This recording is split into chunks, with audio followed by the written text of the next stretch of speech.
Hello and welcome to Dog in a Tank comic live stream. Thank you for watching. If you are, I'm Victoria. For anyone who doesn't know, I'm the creator of Phantom Eclipse, Flowers of Solace, and Grieving Princess, which the characters from the thumbnail are from.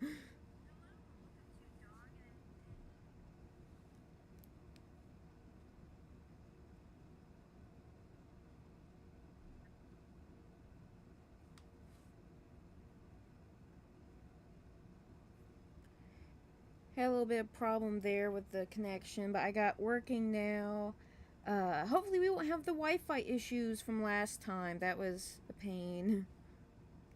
So, let me just... Okay. So, I guess I want to talk about the thumbnail real quick. That's Lacrimosa with a character who will be introduced later on in the story. For now, I will just refer to him as the villain of Victor Kingdom. He's a fun one to write and develop. I need to be working on the arc that he's in specifically. It's just I had the itch to draw him, and so I had this idea of sort of a goofy thumbnail meme, and so this is what I did. So this is sort of parodying things a little bit here. So let me just close that. Um, it's a very fun little bit there. Uh, so yeah, if I can get this, there we go. That is the problem. So I was considering about continuing Mermaid, but I'm kind of to the point of I have some other stuff I would like to work on. So instead, I would like to, I guess, maybe work on some character designing for Grieving Princess. Granted, a lot of the characters won't be seen till way further down because that's how this works. But I like having the designs at least conceptualized, so then whenever I reach the point where I need them, even if I choose to redesign them a little bit, I don't have to just absolutely start from scratch. And so there's this one I've been really thinking I need to draw. Her name is Ruby, and in the story, she is a dragon shifter, which I think is a little self-explanatory. I'm sort of considering if I want to kind of drop how how dragon shifters come to exist. So I don't know. Part of me wants to wait and leave that. Um, it was just sort of funny because I have another character, Draven, who was mentioned in the previous live stream. She's also dragon themed, but uh, I apologize to certain people because I think what I will be doing with Ruby, they think I'll be doing with Draven, and so Ruby will sort of be filling that in. But I feel like it works better in a full-on fantasy setting to do something like what they want versus so yeah, it's a little bit spoilery for Phantom Eclipse, but I have my reasons, and I will uh probably eventually explain things down the line or let the story explain things. So yeah.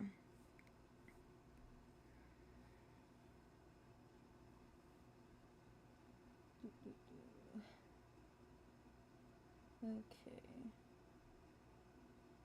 I'm just checking the chat here for a moment.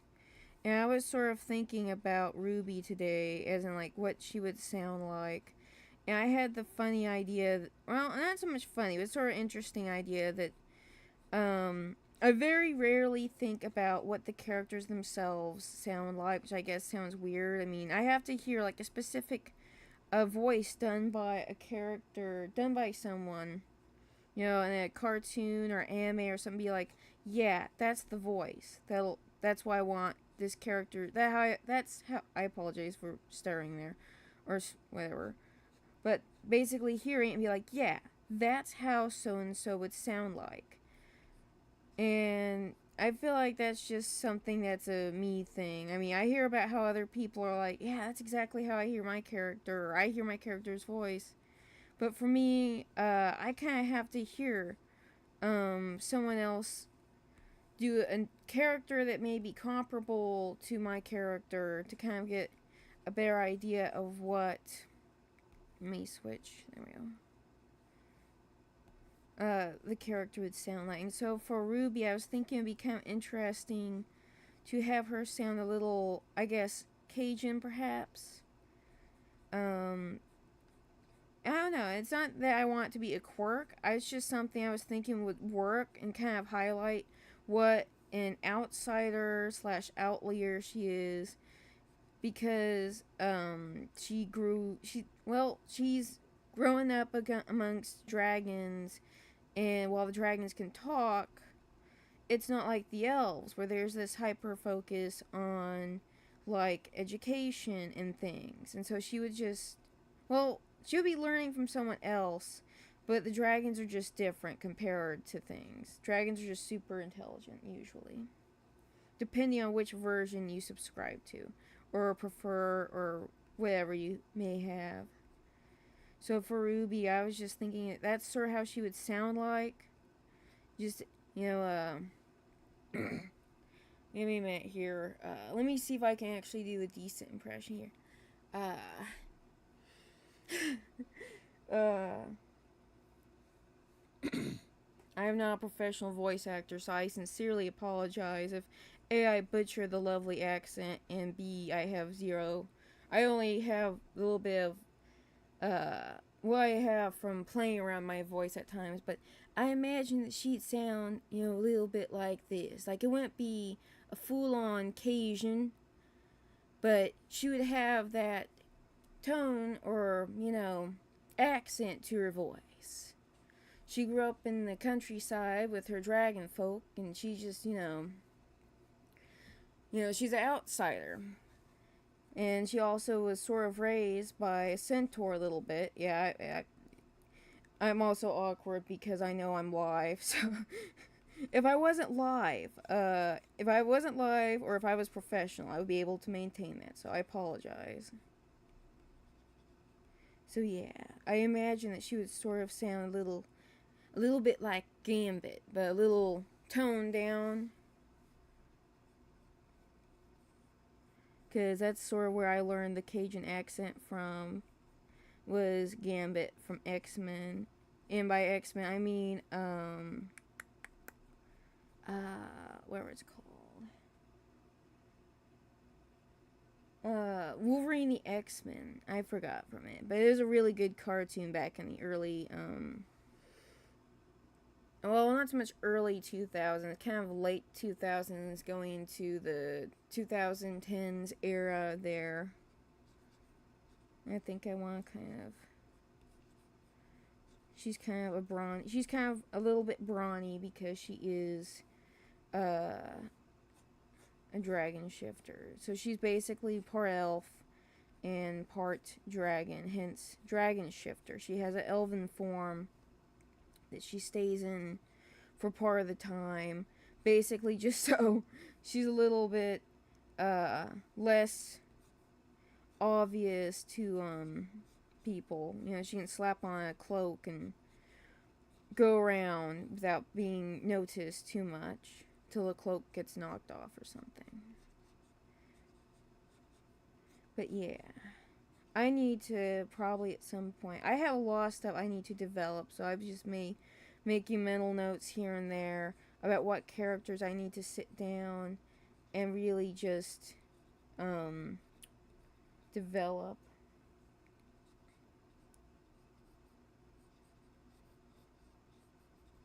So yeah.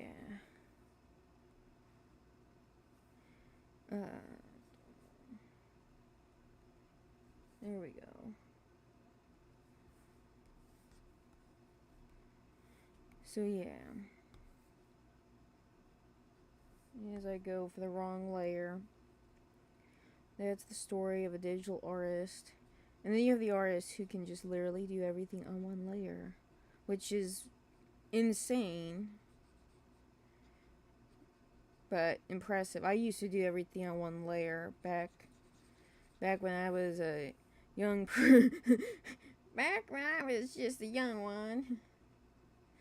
But I don't anymore. That's because layers make things so much easier. When we were doing everything on one layer, I feel like there's a lot more cleanup involved than there would be in like just your usual kind of thinking about maybe going for a little bit of a heart shaped face there. But yeah. And with Grieving Princess, aside from being long winded, unfortunately, because I'm writing the story in story arcs. Basically, like, you have arc 1, which is, well, obviously, it's basically the start of the story. So you're introduced to Lacrimosa, you're introduced to the general situation in the story, and basically you see a lot of things through Lacrimosa's lens because she's coming out of being in isolation for the past 6 years. She's basically learning things about her parents' kingdom and her kingdom ultimately that she hasn't known anything about because she has been isolated for the past 6 years. So it's this huge learning curve for her. So, in many ways, the reader is going to be kind of learning things along with her, as well as finding out things that she herself know because of the way the story is set up and the world that it's set in. And I am sort of going for like aristocratic society with the elven thing with the elves in this story. I guess that's one question I've had for a while now. It's like how much dragon do I want Ruby to look like whenever she's in elven form? There we go. But anyways, I apologize. But it's sort of an aristocratic society. And although I've tried to put my own spin on it, I did my research so I could understand a little bit better. Some of the stuff on aristocratic things, I need to do a little bit more research because a lot of the things seem to sort of overlap a little bit. Like, you have the like dukes or whatever, and they do. Yes, I apologize for anyone who's more learned in this area than I am, but they can act and basically make governing like an area or something, and that's their job. And there's like other variations on that where you have counts, etc., that also do comparable things. I need to refresh my memory. I apologize if I'm butchering history for anyone listening. That's why I say don't rely upon uh some poor random live streaming YouTuber because I can't keep everything straight. I write everything down because I can't keep everything straight.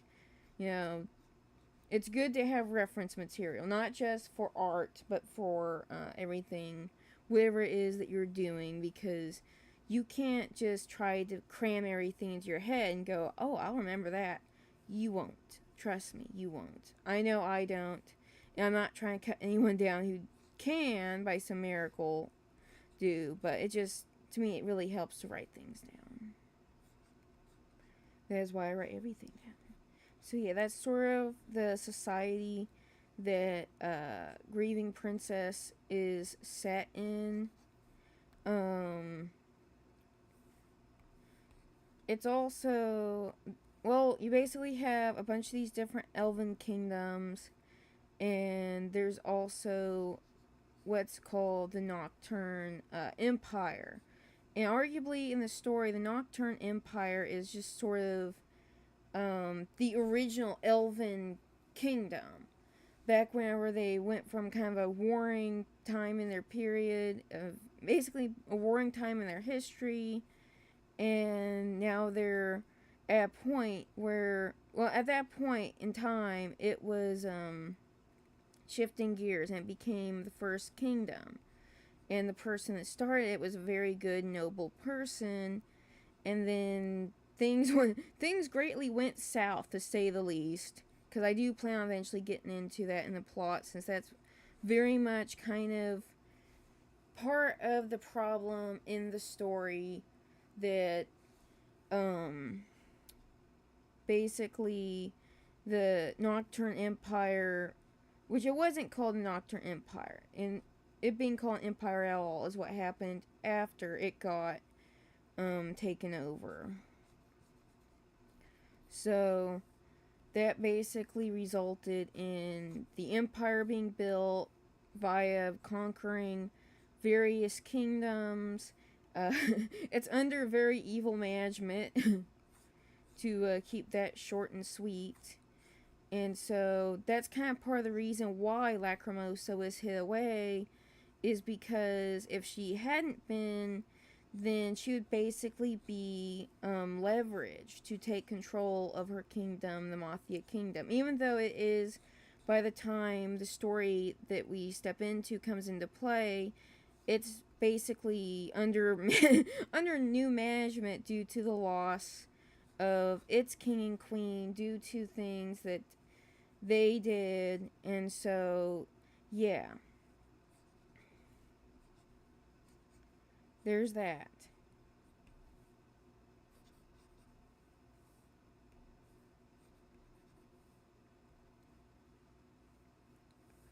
So that's just sort of the general state of things in the story is, well, at least on that much. On the world building end, so to speak.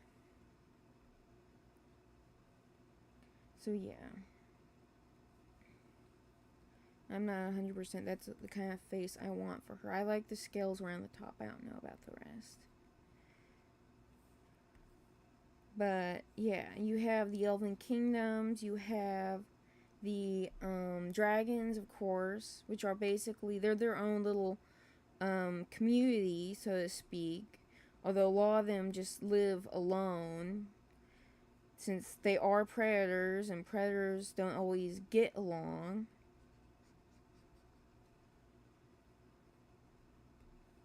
And there's also the beast elves that I need to develop. I had the idea for it, but I also need to take a step back and actually think about how I want them to fit into everything. It's one of those things of, it's good to have a cool idea, but a cool idea doesn't really mean anything at the end of the day if you don't flesh it out a little bit more. I'm not sure I want her to have. I don't know. I might leave that. Like I said, this is a design where I'm just trying to figure things out. And I guess I'm sort of going for a little bit of a ragged look here because I think for the most part her clothes just disappear as she they don't disappear so much, but they kind of merge with her briefly as she goes from her elven form to her dragon form. So that's sort of what I'm going for here.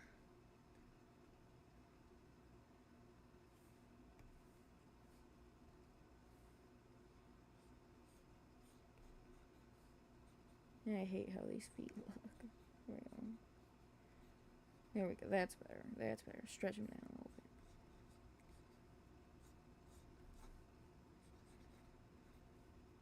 But yeah, that's sort of what I'm going for with Grieving Princess.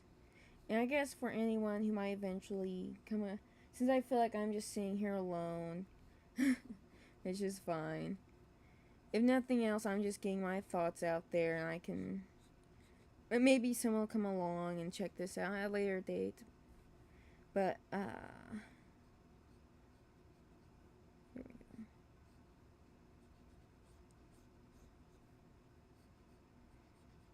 Who?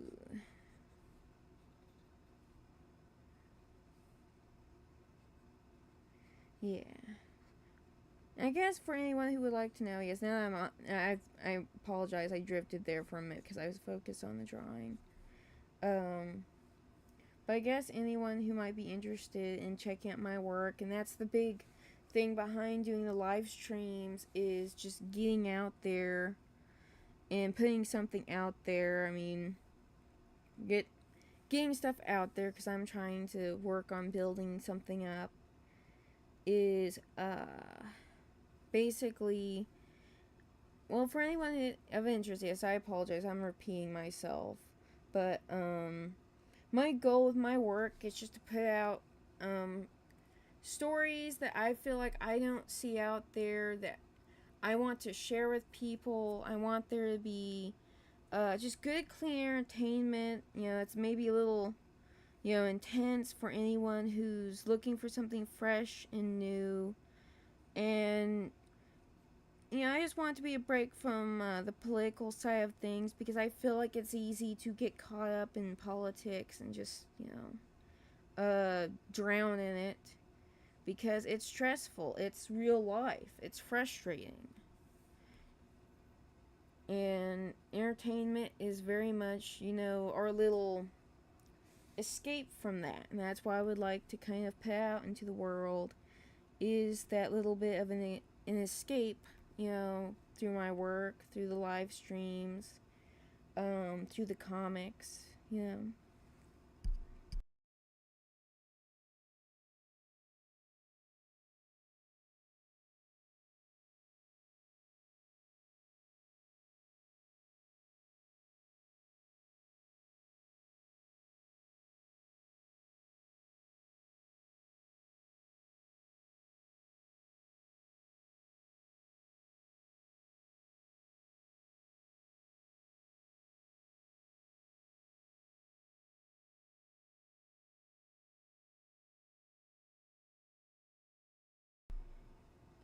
And I guess on a little different topic, because that got a little depressing, is I did finish a couple of the pages of Grieving Princess since the second to last live stream.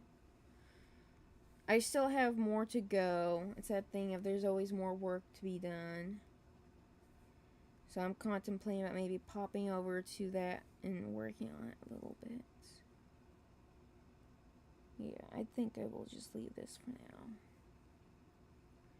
So let me hit save. This thing will proceed to grind. There we go. And we shall just switch over here. So yeah, you can see a little bit of the storyboard here. This was one that I storyboarded pretty fast, which is why this one is still stick figures. Let me find the correct layer I want to draw on here. Okay. So yeah, you can actually see, well, here you have Lacrimosa. You've seen her from the other live streams. And over here is King Severus, or Severus, however we want to pronounce that. His name is basically kind of a bit of a play on the word severe. And I wanted to sort of do this panel here, kind of make Lacrimosa look very small. This is a bit of a confrontation between her and King Severus, because her parents killed his wife, and he feels like she's trying to steal away his son, even though that's not her intentions here, because she didn't know. She was elsewhere for a very long time. She didn't know.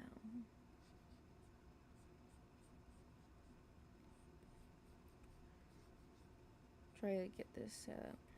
I'm going to use her sort of anchor to figure out the rest of this shot here, because she's sort of just hovering in the air here with her wings, keeping her up. So yeah.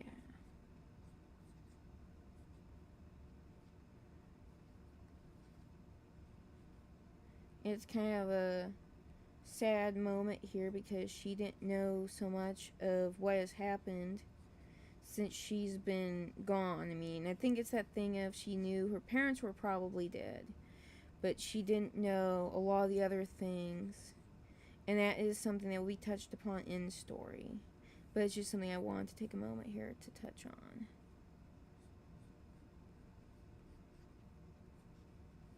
But yeah, um,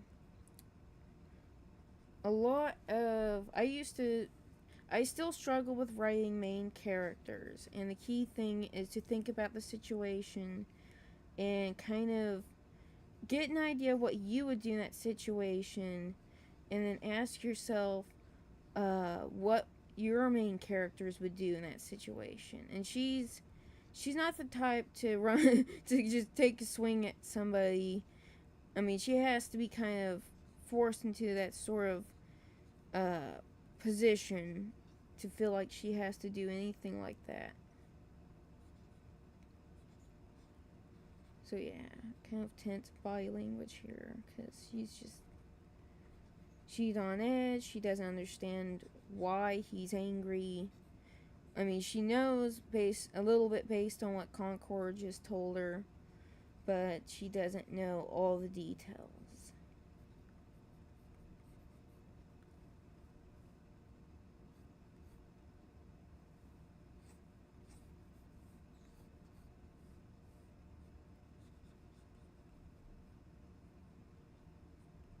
Let me give her a little wing back here. Anyway, let me close that. I'd check the chat regardless if anyone's commenting because it's like the moment I think, surely no one will comment. They will, and then they won't be happy. So, respectfully, I check. So, yeah. And a lot of the key focus here, whenever I'm storyboarding, is I'm sort of trying to think about the mood that's involved, and I want to display that through the characters' body language, through what's being said,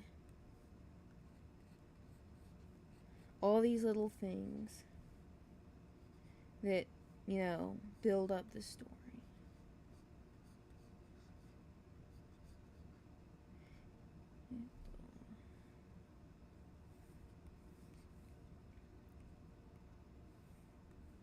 And I shall get a fresh layer here. This will probably not be like the final positioning of the characters. I will probably readjust these. Because as you see, I've gone through and I've done the line work on the rest of these panels, and that's because panels like these I do pretty quickly in terms of both drawing and doing the line art.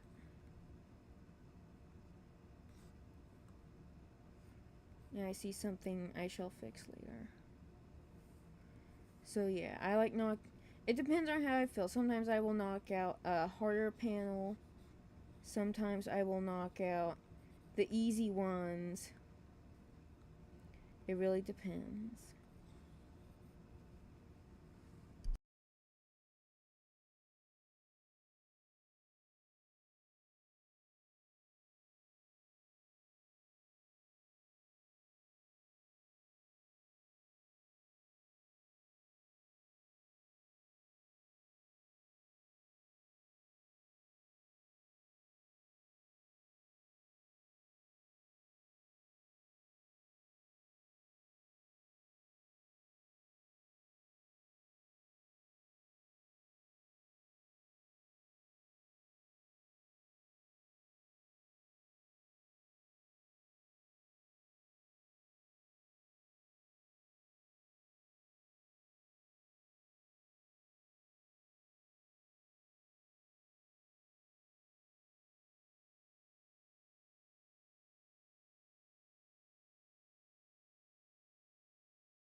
Hello there. I apologize. I was busy there for a bit.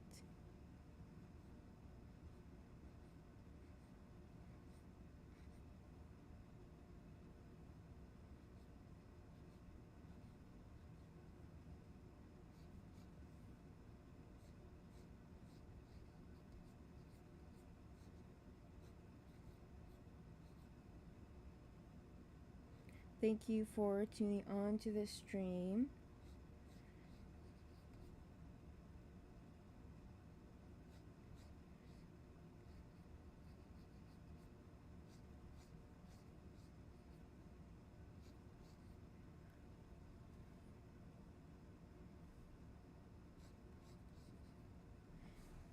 Probably help if I actually talk into the microphone, but whenever I'm drawing, my head goes down, you know what I mean?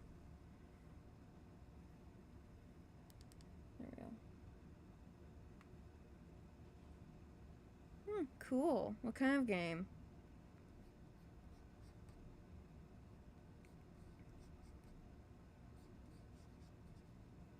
I don't play games very often myself, mostly because I'm busy with other things. Either that, or you could say that comics are my game.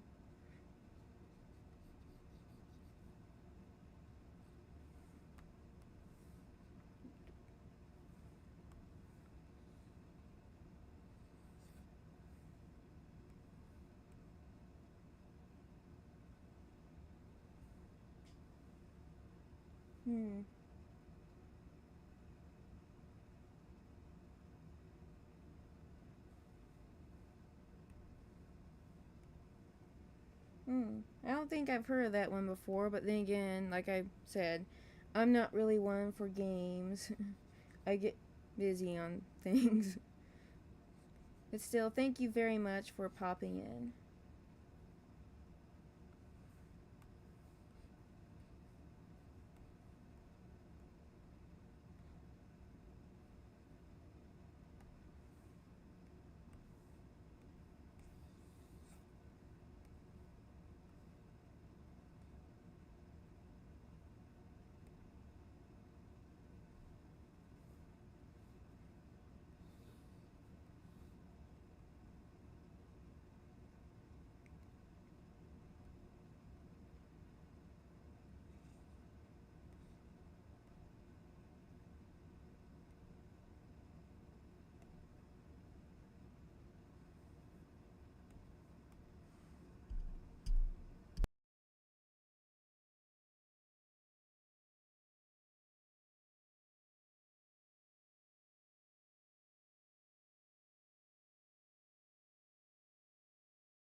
So, yeah.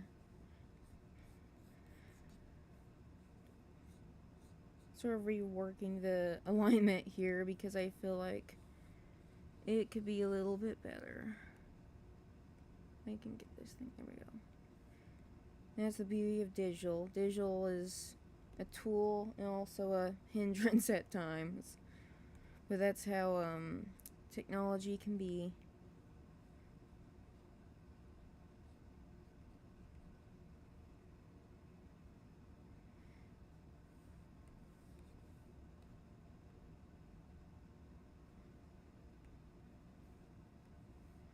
I'm just gonna. The key thing here is to have the two characters interact. Okay. Uh, does this program use a pen thing or do you draw with your mouse? I use a pen thing. It's called a stylist. That's the kind of thing. That's what it's called. It's called a stylist, although you might forget that most of the time.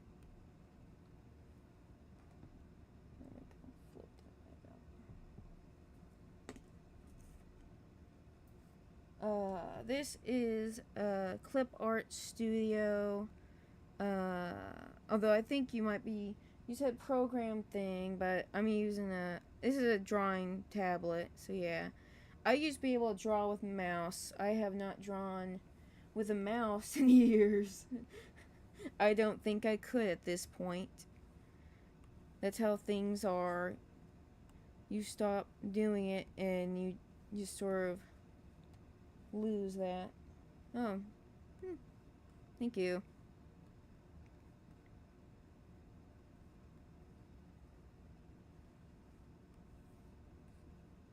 So yeah, this is Clip Studio Paint Pro. I think I keep saying art because it used to be called Clip Art. Now it's just Clip Studio. It used to be Manga Studio, but then they changed it before I got it. So yeah, it's a pretty good drawing program. I recommend it to anyone who wants to do digital art because it's a pretty easy one to learn. I like simple things, and I don't like a program that you have to have like a 12-inch book to, figure out how it works. I like something I can put in and then I can just figure it out as I go. Or look up a few tutorials and, learn that way. Get a few tips. A lot of it is just experience. Learn as I go.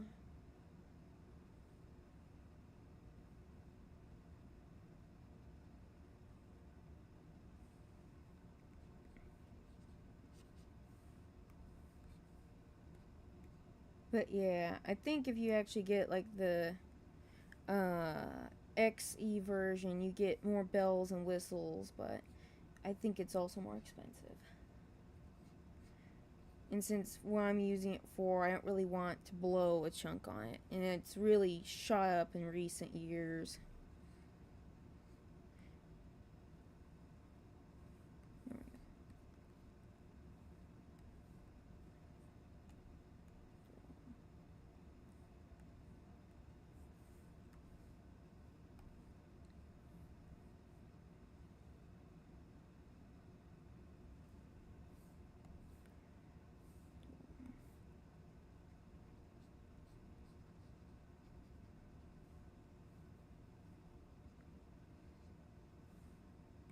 Let me angle that down more. Because we want to display confusion. She's upset. All these little things. I usually do not just sit here and say these things, but since I'm running a live stream, I'm trying to say something for the sake of it. So yeah. Where is that?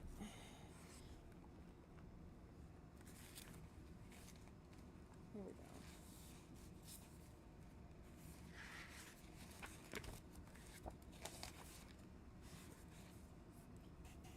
So yeah. If you heard the paper flipping, that was me pulling out my reference sheets. In general, I don't. Well, hello, Bruce. Thank you for popping into the stream.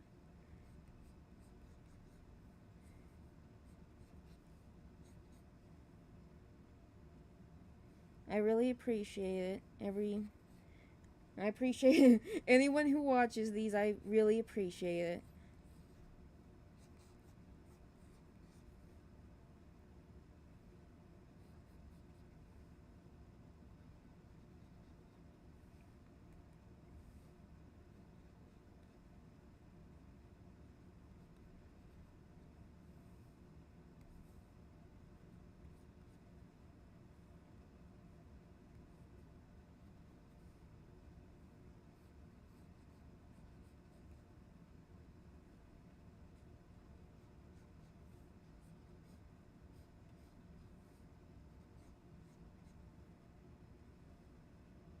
Let me refresh this real quick.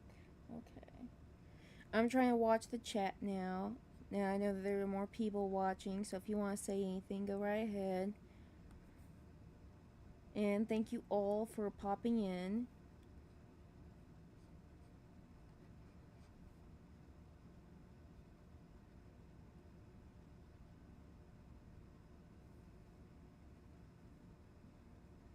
So yeah, I said a lot of things earlier in the stream, and I wish I'd sort of sat on those things and waited, because now I actually have audience. So I don't know what to talk about now because I feel like it'll be frustrating for me to say go back through that. So I might have to think of something else. That's why I'm just sort of focusing on drawing here more than talking. Come over here.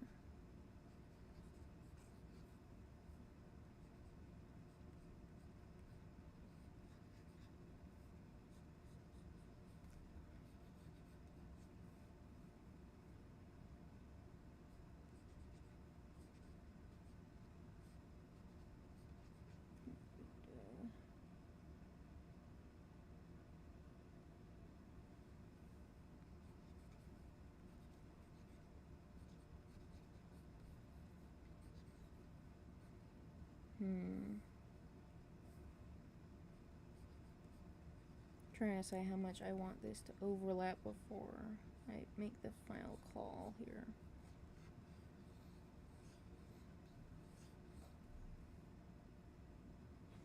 Okie doke. I'm working on it.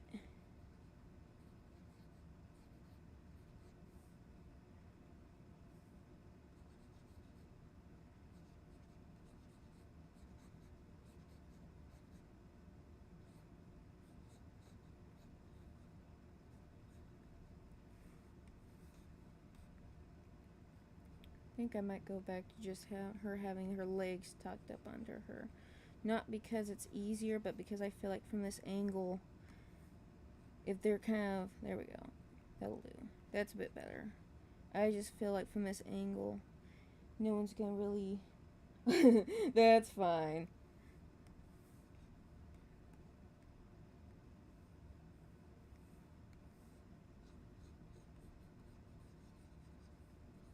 It happens to all of us.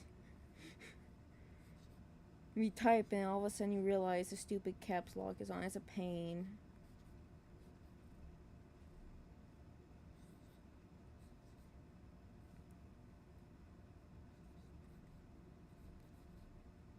Hmm.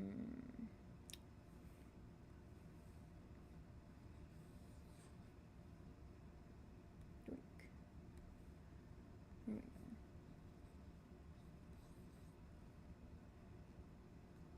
Maybe drop that a little bit. Open.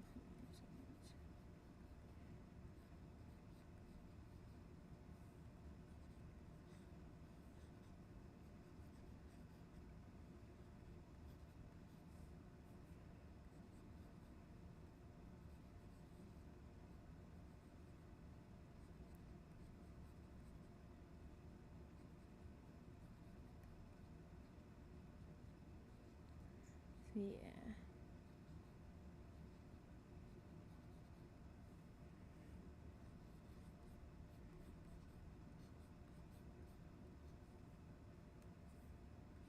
Bring that down. I haven't drawn from this angle in a long time, so I'm a little rusty here.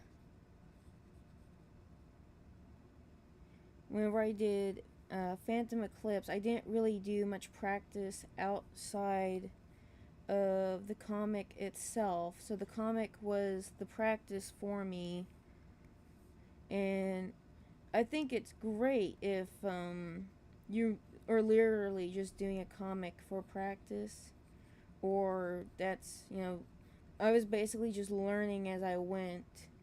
But I feel like if you want to like do anything that you want to turn around and publish, I keep hearing about doing one shots, and I struggle to do one shots. I'm a long winded writer, but it is something I'm trying to work on. That's why, with the more recent stories I've been working on, I try to kind of bullet point the key parts I want and then try to stick to those. So I have a slower writing process now. That, and I want to put forth the best story I can. Because I feel like if I'm not satisfied with it, then whoever reads it won't be satisfied with it either. And that's probably a very broad way to look at that. but it's sort of, I guess, I try to write from my own perspective. Okay. What are your favorite kinds of stories? Fantasy, medieval type stuff, or sci fi, etc. I like kind of a little bit of everything. Although mainly sci fi, like Transformers, Ben 10. Uh, I'm trying to think of something else here. But I grew up reading a lot of fantasy, like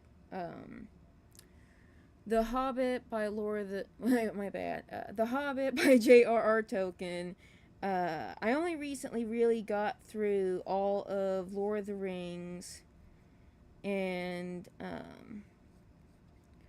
I also have read uh, The Unicorn Chronicles by Bruce Coville. That was one of my favorites growing up. So, kind of a little bit of everything. I also enjoy horror. Um, so, I enjoy listening to some horror stories once in a while. What's it called? Lighthouse Horror. He has a lot of really good stories. And I also recently listened through Dracula, and the original Dracula is really good. And I like the kind of the different style of the writing, which that threw me for a minute, but it was really good. So, it's a big mix of things, a big mishmash. And to be honest, before I started doing Grieving Princess, which is what I'm drawing here, I never really felt like I could do a fantasy story because there's just so much stuff out there. Have you seen the Hammer Dracula stories with Christopher Lee? Yes, I have. I have seen most of those. I like some of the earlier ones, but I find it kind of cheesy that they have to basically keep inventing new ways to bring him back. So I like a couple of them because it's interesting, and Christopher Lee does really good. He is a legendary actor. So yes, I have seen maybe not all of them, but a lot of them.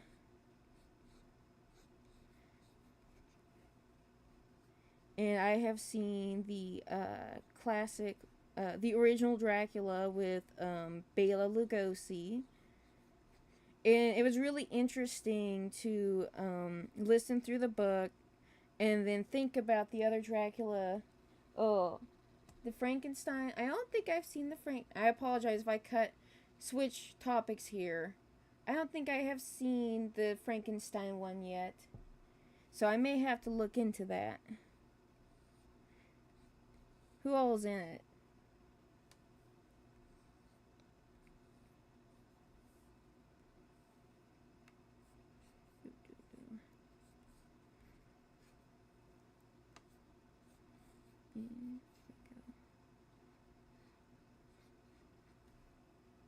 So yeah, I haven't seen the Frankenstein one. I might have to look into that. I've seen the Frankenstein one with Boris Karloff. Oh, cool. I want to say I may have at least seen like the cover art for that somewhere. So I may have to definitely look into that after this. So cool. That has to be very interesting. That's, I think, part of the fun of like the Hammer movies is because you get to see him in all sorts of different roles. I mean, I've also seen. Does Hammer also do the Mummy? It also has Christopher Lee and Pierre Cushing. I think he also does that one. I've seen that one. It's pretty good. Although I feel bad for Christopher Lee because he was I heard that he did not like uh, the way they did the costume for the Mummy, and I can't really blame him.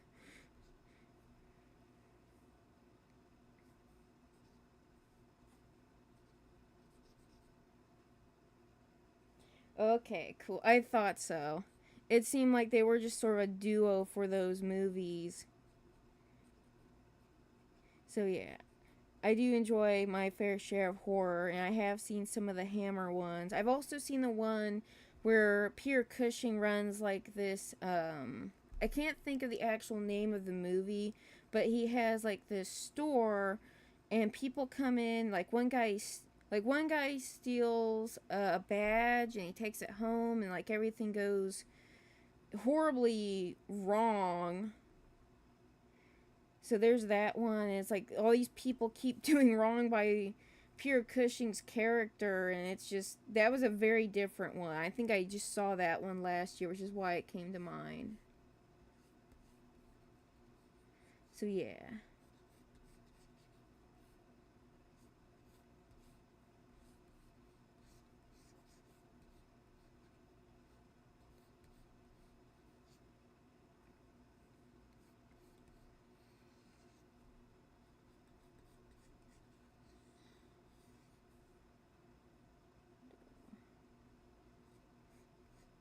So I've seen the classic, most of the classics with Boris Karloff, Bela Lugosi. I've seen The Hammer.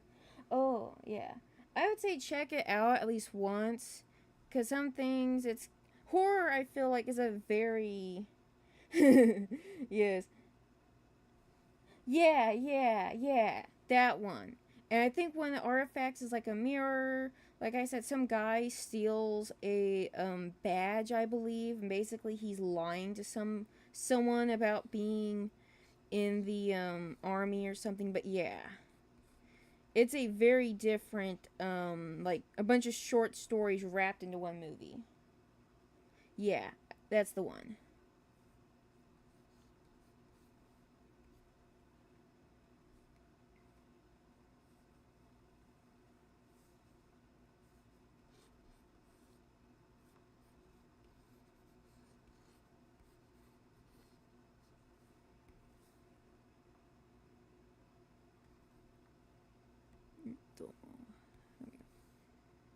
Let me adjust this.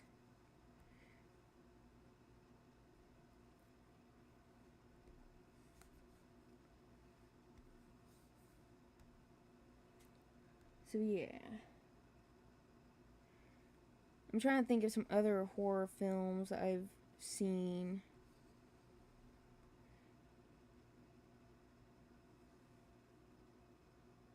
Yeah, very true. I have to admit, I like the ones that are more psychologically driven rather than just, blood and gore, because I feel like blood and gore is a very kind of a, I guess I feel like a shortcut. But whenever you roll in the psychological end, then you really can make it pay off. Uh, yeah, exactly. Just like that scene. I actually just saw that scene recently. Hello, Sydney. My very poor discount store version there. So yeah, I guess that's why I like the classic black and white ones so much, because which Cape Fear. It is Cape Fear with Gregory Peck and what's Robert Mitchum, I believe. And that one is just insane and horrifying because of the mind game, just the sheer psychological, torture of it, and the way Mitchum's character just is manipulating Peck's character. I mean, just it makes your skin crawl. It is good. That's how good the original Cape Fear is. I know that there's a new one. I haven't seen the new one.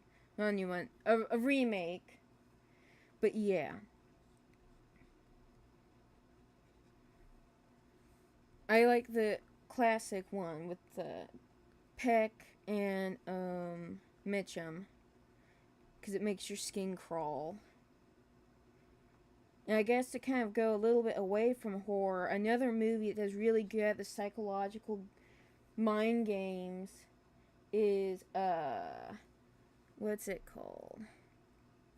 Darn it. It has Humphrey Bogart and uh Lauren Bacall.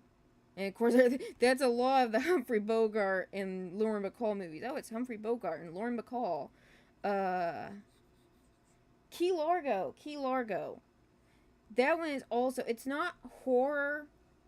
It's not in the horror genre, but it has also a lot of psychological mind games as well.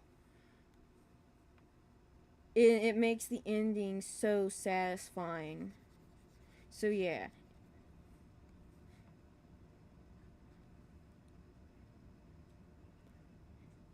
I saw that recently again because it is just so good. Key Largo is. I mean, just the whole vibe in certain scenes. And I think whenever I was watching it, it was on, the movie channel TCM, and they were talking about how the actress who played, um, uh, crap, what's his name's girlfriend, she wanted to learn the song before she had to sing. The director would not let her learn the song, which of course she didn't like. But he didn't want her to learn it because then she would do good at it, and that wasn't the point of the song. The point of the song was to just highlight um just how bad she was. Yes, Rear Window is too. It is a very good one. Just the scenes where I'm on the wrong layer.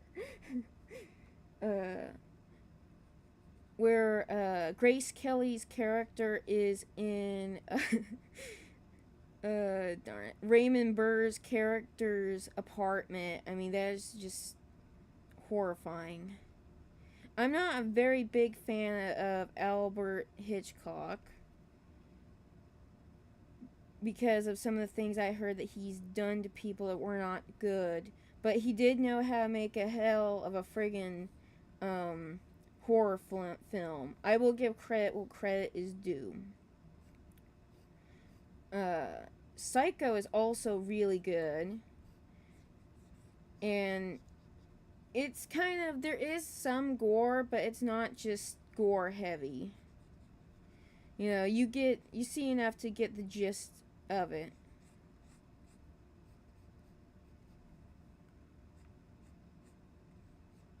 So yeah. Uh, Another great Albert Hitchcock movie is The Rope, and that one is just also it has Jimmy Stewart, and that one is just his acting in it is really good because he starts off as yes indeed, uh, kind of pompous and arrogant. By the end of the film, he is aghast, he is horrified, he's like, what on earth have you done? And it is just that's another great movie right there. The Rope. I feel like it's a little lesser known because I feel like I hear people talking about other films. I like old traditional westerns. Oh boy, I used to watch more of those. I haven't seen a western in a long time, so I can't really think of anything off the top of my head. I haven't heard of The Night House. May have to look into that one eventually. But yeah, I haven't seen any westerns in a while. So I'm trying to think of one. Yeah, I'm coming up blank.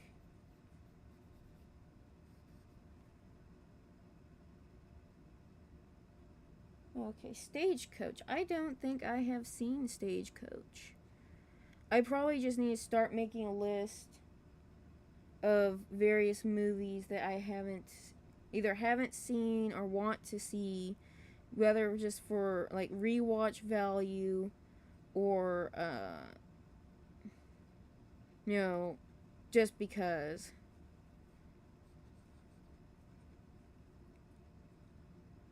Oh, yes, I have seen True Grit. Okay, so Lauren Bacall is in Stagecoach. Okay, wait. I assume you mean. Oh, yes, I have seen True Grit. I've also, I think, heard part of the book. I have not seen that in years. Thank you for jogging my memory. I need to see that again. That is a good one. And it looks like I'm drawing things over and over, but I'm drawing things that I'm trying to refine them. Oh, okay. I'm sorry. I was actually wondering that right after I said Lauren Bacall. I was like, wait a minute. Did they mean the woman I was talking about that didn't get to practice the song? So, okay. That's what I thought. Okay, cool.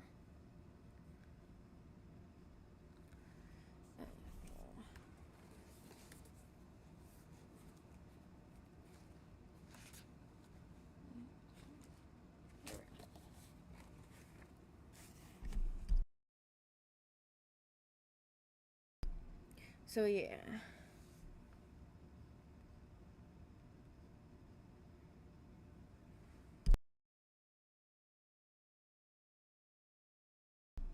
Do you think a horror western movie would work? I would say probably yes, because I feel like I have to be done right, but I think it would probably work. There were there were genre combinations than westerns and horror.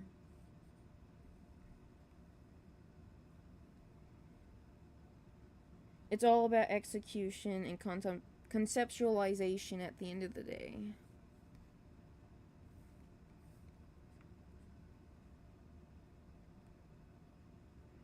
Okay.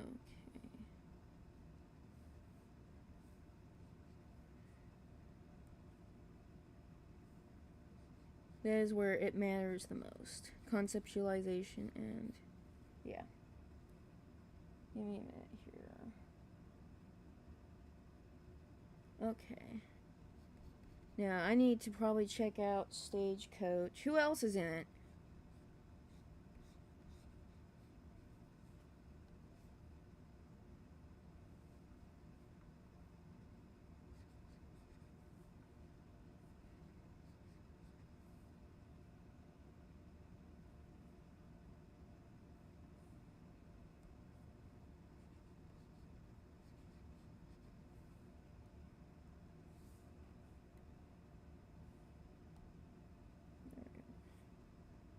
Okay. I have seen like a bunch of John Wayne movies. It's been a long time since I've really seen a bunch. So at some point it'd probably do me good to sit down and work through those. It's been a long time. There was the one. Let me see if maybe you recognize it.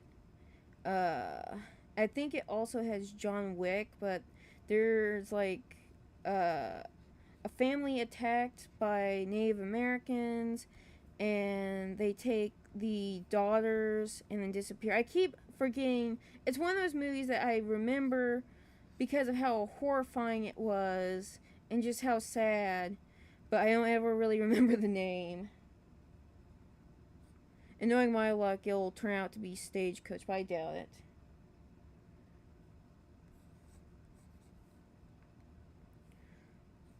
But yeah, so a group of Native Americans steal daughters from a family, and it's just very sad. Okay. That one just always stuck with me because it's just so heartrending. That one guy, seeing the Native American wearing the scalp of his loved one, and he goes and gets killed because he's like, oh, it's her, and no, it's not. That is just so you know, heartbreaking. Because he wanted to see her again so bad. He wanted to save her, and it didn't happen.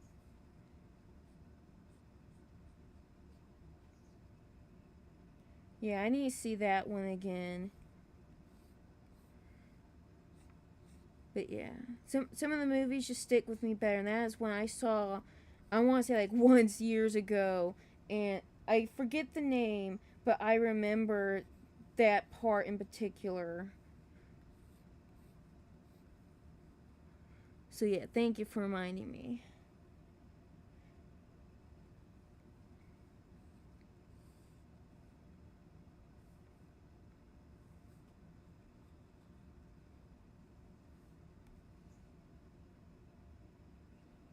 It is.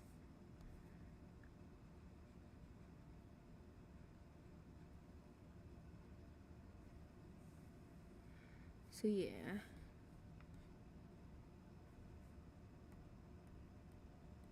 As I get rid of one of my things that I needed. Wait, no, there we go. Okay, cool.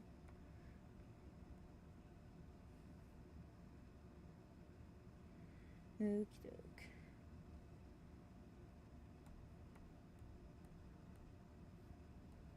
Now I need to close off some of these layers so I can actually see what on earth I'm doing. Yeah, I was too. Like I said, I saw that one years ago.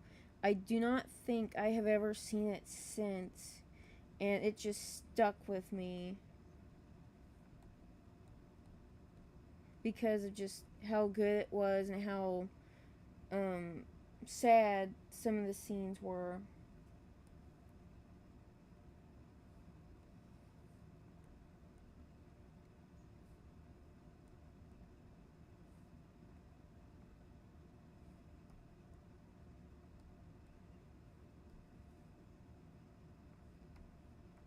There we go.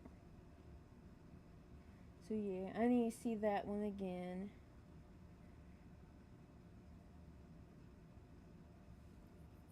What's some other good movies that I might recognize or I probably need to see?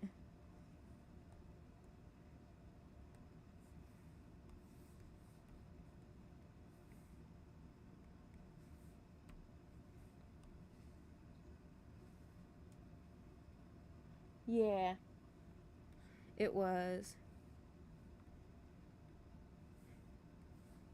I actually just remember the western. Uh, Maureen O'Hara, Jimmy Stewart, the Rare Breed.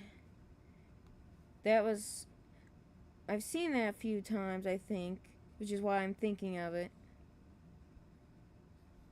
But it's also been a long time. That's that one is also in color.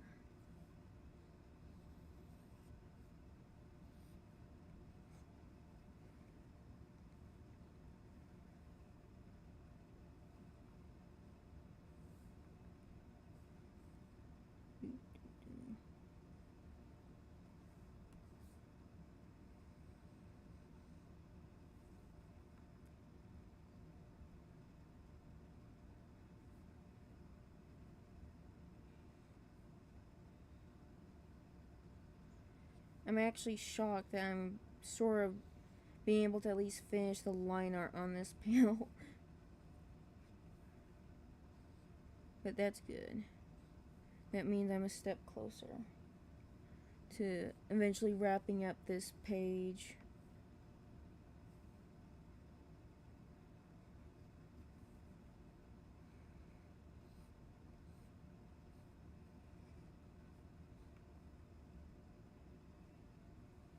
Hmm.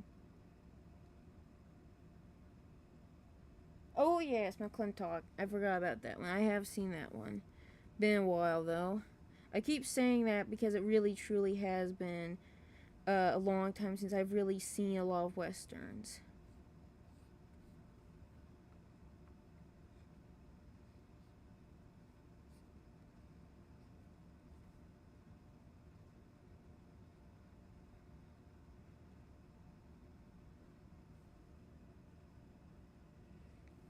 Yep, he is a king. Therefore, He wears the royal crown. He tries to be a good king, despite some of the horrible things he's been through.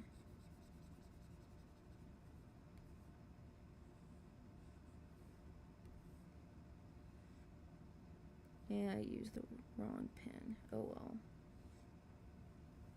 There we go.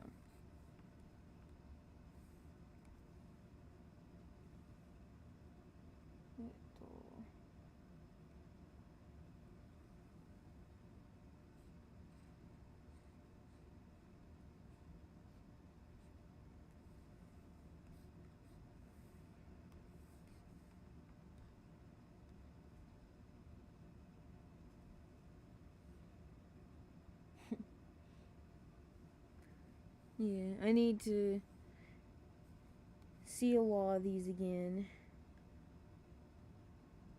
Been a very long time.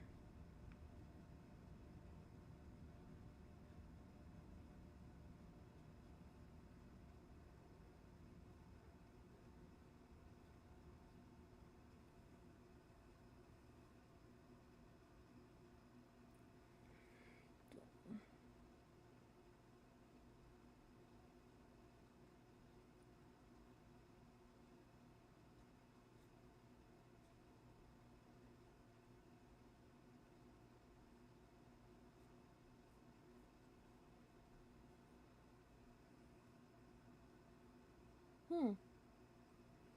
I'm a little bit shocked by that, but I guess I shouldn't be these days. If no one maintains the copyright, then that's stuff winds up in the public domain.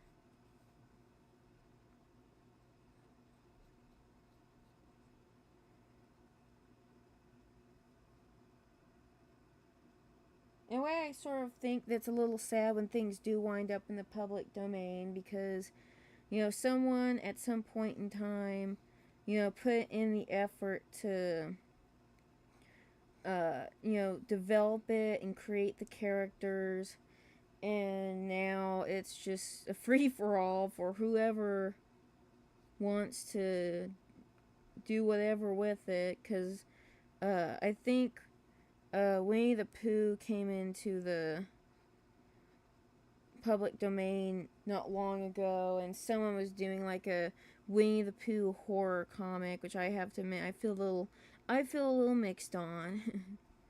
That was Winnie the Pooh was part of my childhood, so I feel a little bummed. Okay.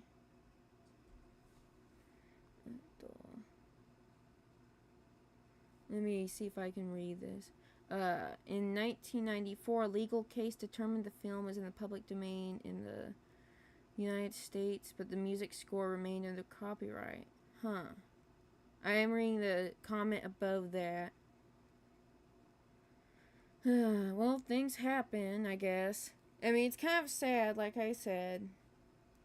Although I don't really see anyone really doing much of anything with it, although I could be wrong. There probably is some sort of,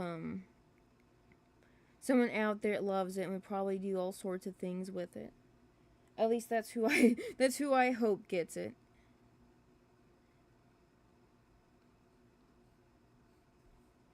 But yeah. How long have I been going? Okay, it's been about an hour, so I might be thinking about kind of wrapping it up before long.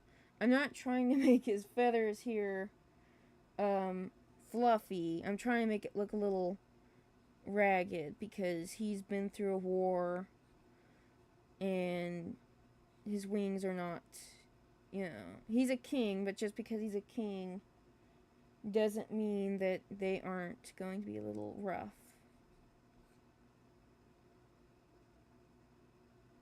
Yeah. That, and I guess, and this is just my opinion, I'm sure there are people who will disagree with me, but I just feel like it's a little lazy to just jump on something because it's in the public domain. Why, thank you. I wasn't intending on making his wings look like this, but then at some point when I was working on it, I had the idea to try to put in like little details like that. Although I feel like I feel like they look a little too ragged.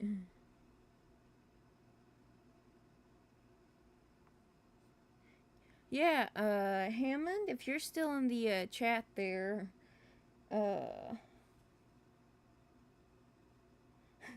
that's fine. That's fine.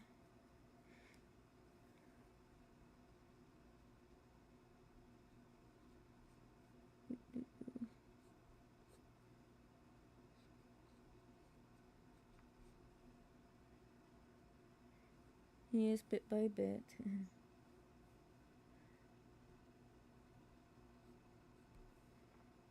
Putting his shoulder thing here that I forgot. I'm a horrible artist.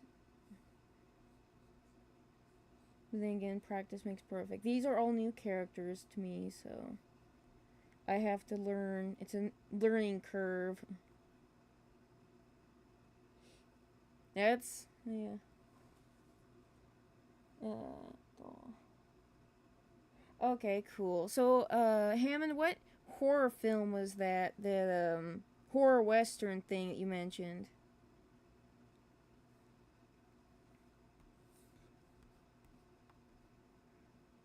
Yeah, 100% sure on that face.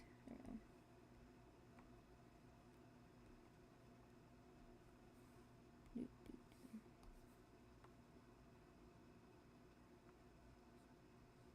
But yeah, like I said, I may have to kind of wrap this up before long.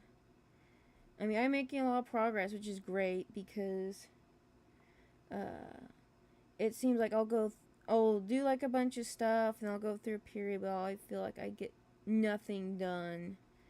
So I'm trying to get this one pushed along so I have other stuff I want to work on, but I want to get through this first.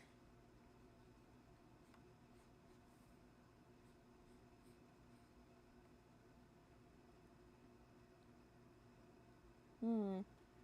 Bone Tomahawk. Cool, huh? We may have to look into that one. Well, I may have to. Thank you, Hell the Lore. Thank you very much. This is the best one I've had so far, so thank you, everybody. Like I said, I am thinking about maybe wrapping. I don't think any of us can just sit here all night.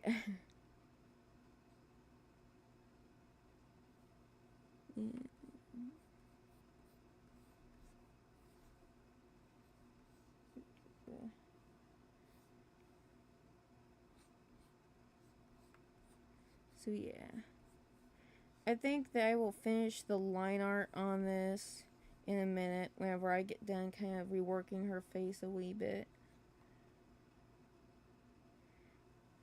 And then wrap up the stream after I finish the line art.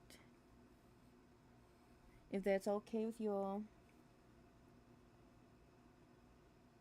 Well, thank you. Well, feel free to subscribe if you haven't, because I haven't been over there. Yeah, feel free to subscribe. I try to live stream, once a week at least. This is actually second stream for this week, so darn it. Go back. So I don't know if I'll be able to get around and do something next week, but I've been trying to at least stream once a week. So maybe you can catch me later on a different stream.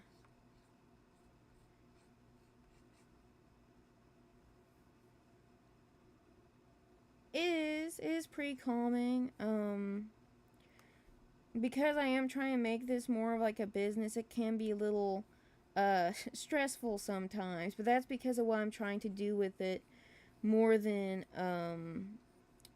I guess just do it for a hobby. But that's what happens when you try to shift from hobby to that. Thank you, Hell the Lore. Thank you, Terry Fan. This is not my best drawing of poor Lacrimosa, though. But this is kind of smaller, so yeah. my goal here is more just nailing kind of the emotion in this scene rather than perfection here. You get further along if you focus on just doing the best that you can. I mean, you might look back and regret it if you didn't get something just absolutely perfect, but striving for perfection just chokes you.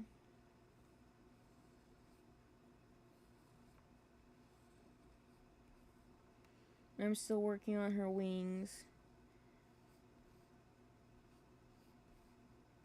Because I was looking at, for reference, I was looking at how a moth flies, and their wings do sort of cup, and because she's just sort of trying to hover there, that's what I'm trying to get in.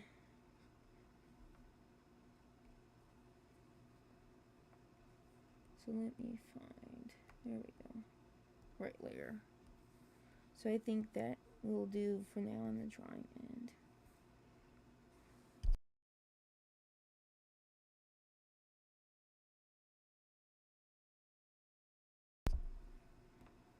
So yeah.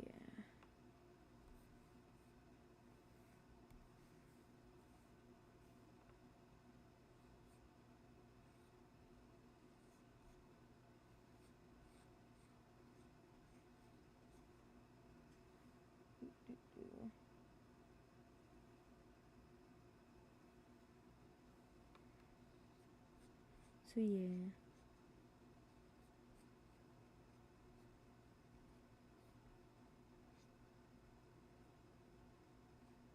Here we go.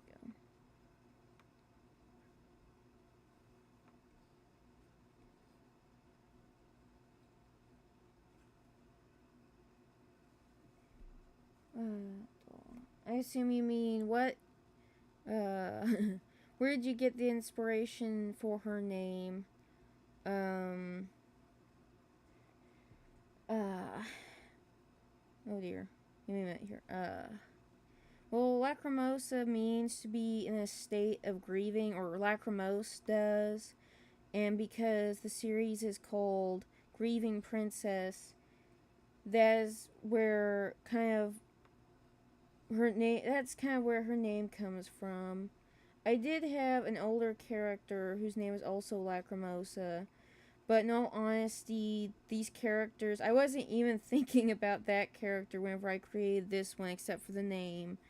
So they really don't have anything in common. But yeah, that's a little detail that you might notice about all the characters is that they have some sort of word based name, and that sort of plays into their personality. So that's a little Easter egg. Now that I've said that, people will probably be like, if I ever get popular, they'll be like, wait a minute, this character's name is such and such. What does it mean? But not all the characters are like that. I was talking about Ruby earlier, and her name is just. That's a case where her name is not where the word's meaning really matters. I just like the name Ruby. But Lacrimose is because she is the title character for Grieving Princess, being that she is the Grieving Princess.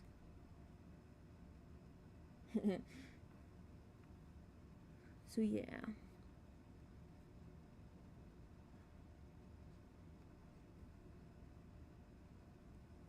I'm just a little worried that it might be hard for some people to, I guess, pronounce.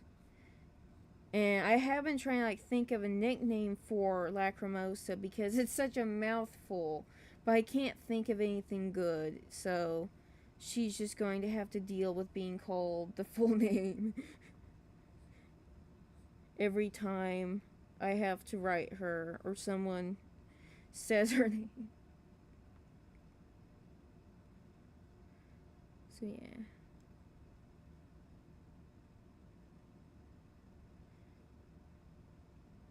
And if you notice me not completely following the sketch, that's because I'm sort of trying to slightly refine it a little bit more.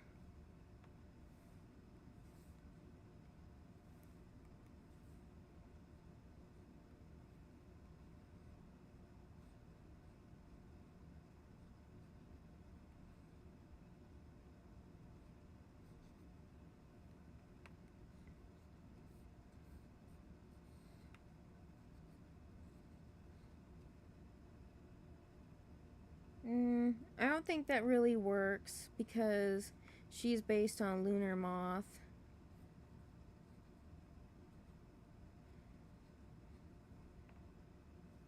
So yeah. I've always liked lunar moths, and so whenever I started conceptualizing, that was like one of the first few things I thought of was like, well, if I'm gonna do winged elves, then what do I want this character's wings to be? And I just sort of immediately went with lunar moth, and it stuck.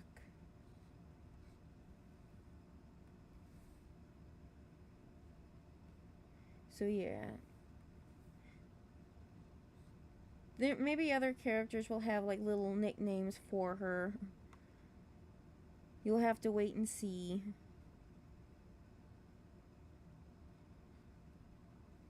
I'm actually probably doing more line art than I intended since I was trying to go for less, but that's fine. I don't really expect the art style footage to 100% stick because there may be times that I get maybe not so much in a rush, but I just get determined just to finish it, and so I return to what I know best. So yeah.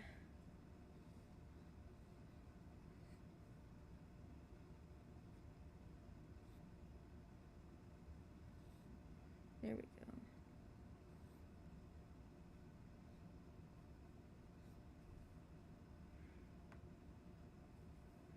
So yeah.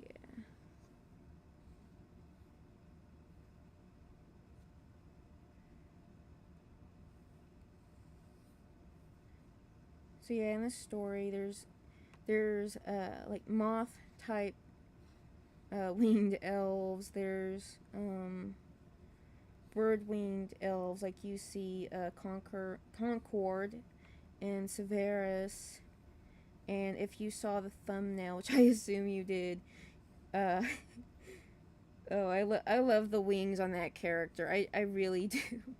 And there will be wingless elves because I think it's kind of redundant to always have the characters with wings. Because, first of all, while I'm getting better at drawing them faster, like this is for I would say Severus is here on this panel that I'm working on. That was actually pretty quick for me to draw the wings. But I want to also have some variety design wise.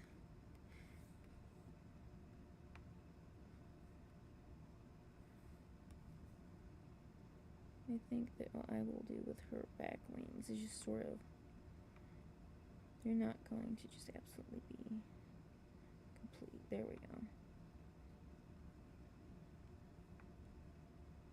So yeah.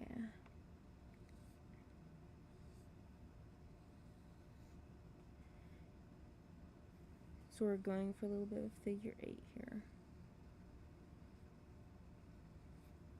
As I go into that line. But that is why we have the good old eraser. Because that is, I have to admit, whenever I'm, well, not so much a select few, because I feel like that takes it too far in the opposite direction of who has wings and who doesn't. So, like, you're going to have ones that have wings, you're going to have ones that just don't have wings, you're going to have ones that, I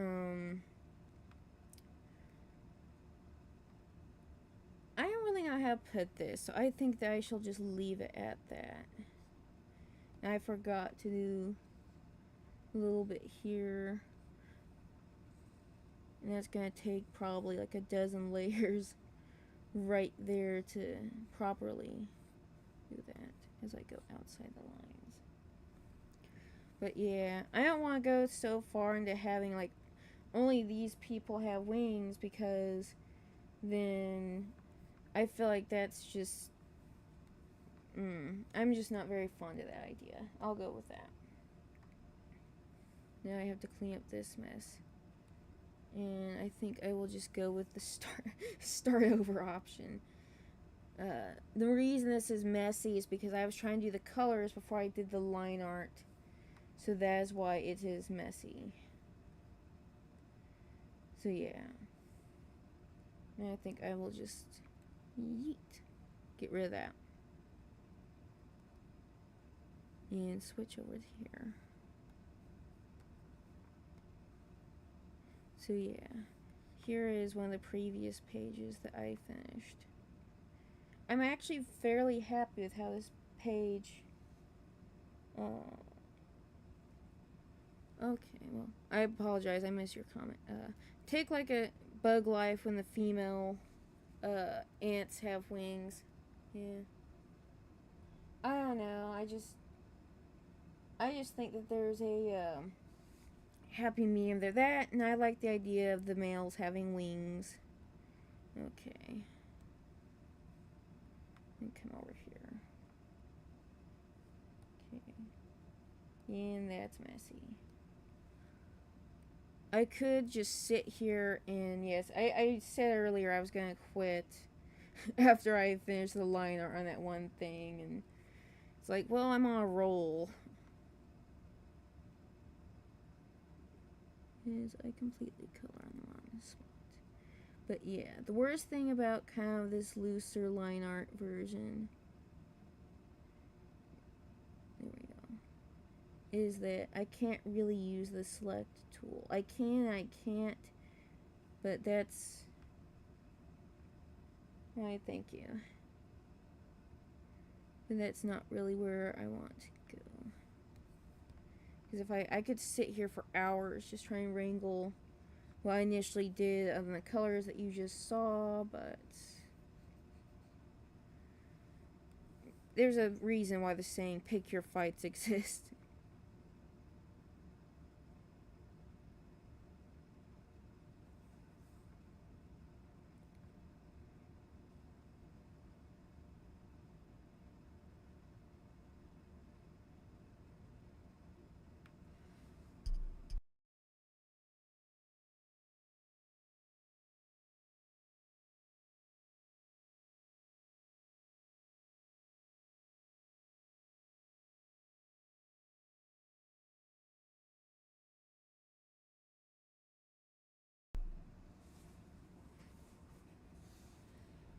So there we go.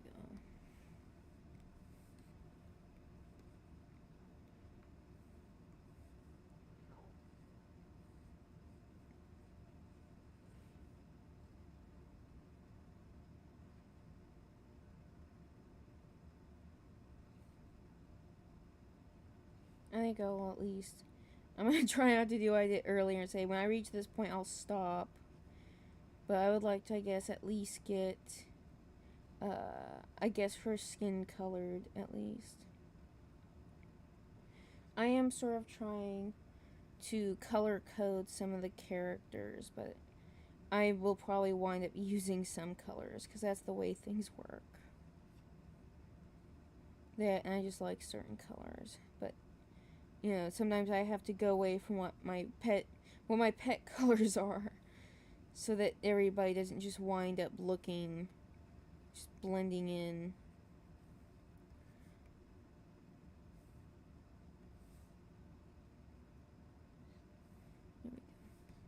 But yeah, I wanted to go for a style with a little less line art. With initially I was thinking that that would save time going away from that. But the truth is, I think to a certain degree it hasn't. Because I'm doing what you see me doing now, which is basically I'm following the line art to do the colors. I have seen other artists, what they will do is they will take the selection loop and they will select the area in question and they will do all sorts of magic things with it. And I guess I'm just, I don't know, I just like doing certain things. Everybody operates differently. That is the matter of fact. Especially on art. So yeah.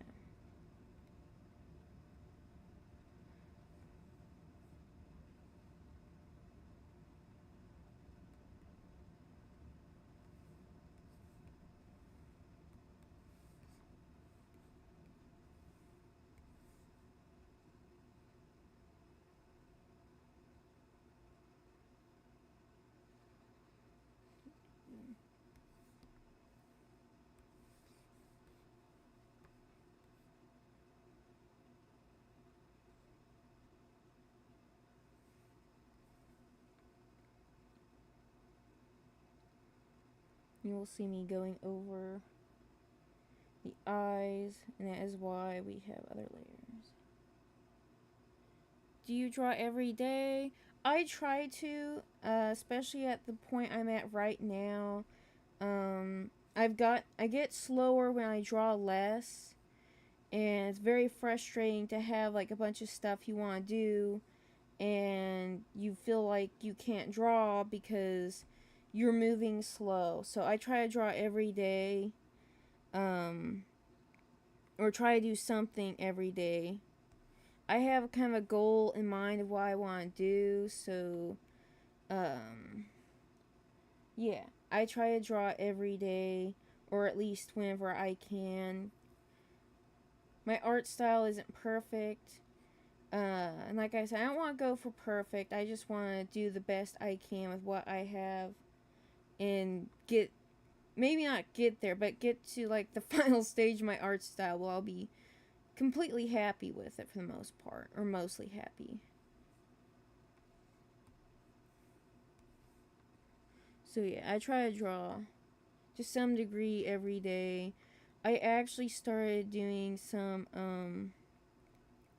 animation exercises, which I found to be really good. Like, that's a really good way to warm up, to just do some quick animation practices. And I actually sort of got in my warm up today. That's one thing I've been hearing about artists, and that's something I've never done, is doing like a warm up exercise before you get started. I think I actually benefit from doing that, so I'm trying to do that. There we go. That's a little bit better.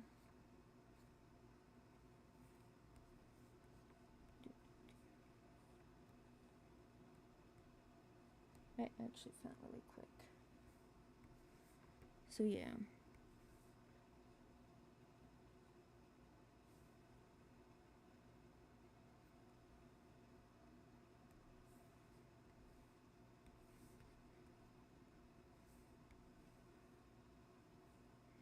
So yeah.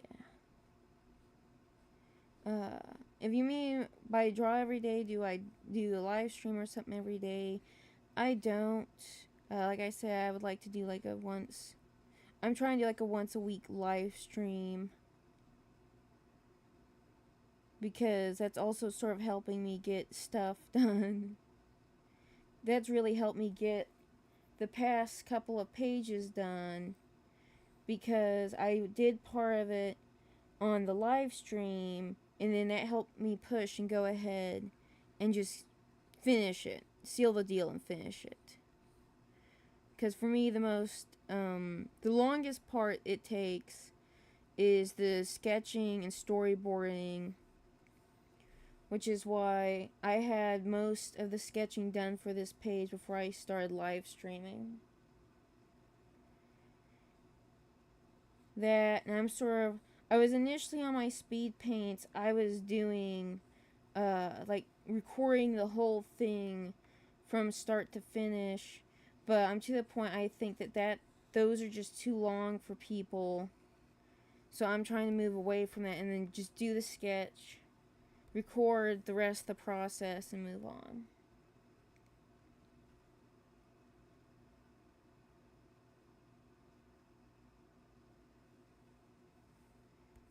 But yeah, I try to do a little bit every day. I apologize if I'm just sort of monologuing now.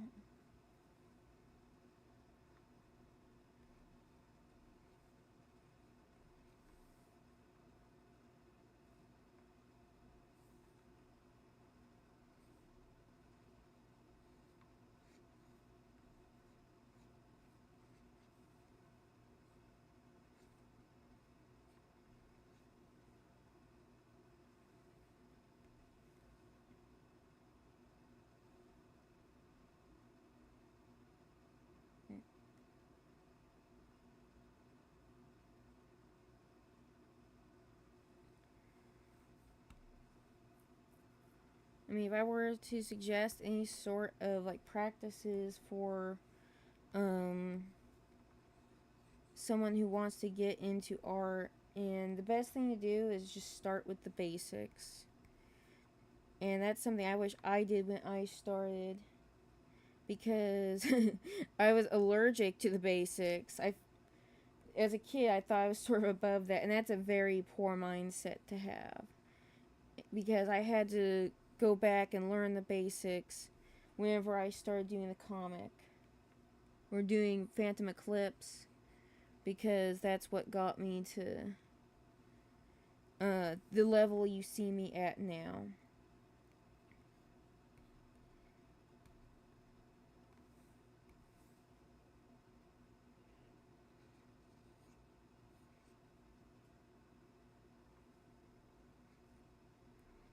Here we go.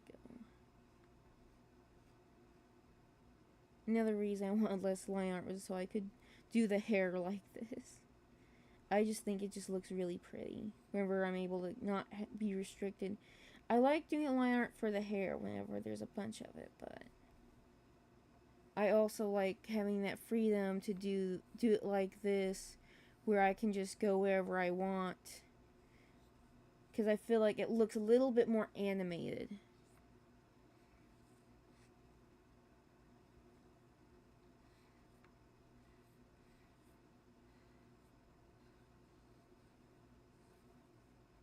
But yeah, start with the basics and practice as I go the wrong way.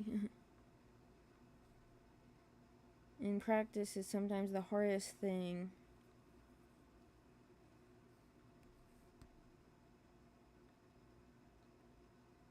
Yes, I've missed a spot. Oh well. So yeah, in terms of fantasy stuff, guess that's one thing I find. Yeah, I'm gonna kind of be working towards winding it down here finally. After saying I would stop like twice now, but yeah. This has been a fun live stream. So, I believe I shall go ahead and, well, I'll finish this real quick. Did I get? And no, I did not blast it. Oh well.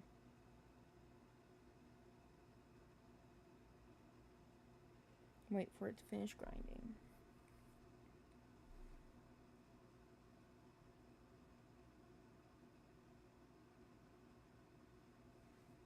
Oh well. I think I will finish this by myself later.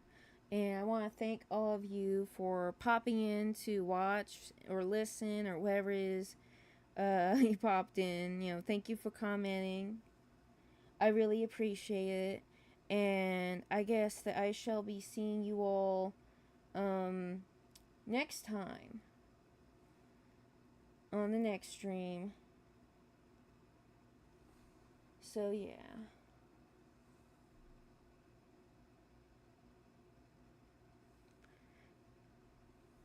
And like I said earlier, if you would like to see more of stuff like this, you know, like, subscribe, and thank all of you so much that have liked. And I will hopefully see you all the next time I pop on here to just draw or work on this. And yeah, I shall be seeing you all next time.